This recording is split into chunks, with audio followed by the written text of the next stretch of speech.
Hi everyone, today we're going to show you how to use the out-of-office feature in Yak Chat. To enable out-of-office, go to the Settings panel and navigate to the Out-of-Office tab. Choose the inbox you'd like to set an out-of-office message for, then toggle the setting on. Enter the message you want to be automatically sent as a reply to any inbound messages. If you want out-of-office to turn on and off automatically, check the time period box and enter your start and end times.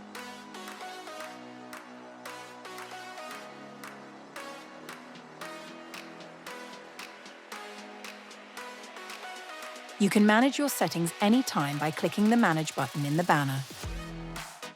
To disable out-of-office, simply return to the settings page and turn it off.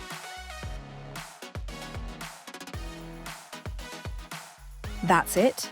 Thanks for watching, and don't forget to like and subscribe for more Yak Chat tips and features.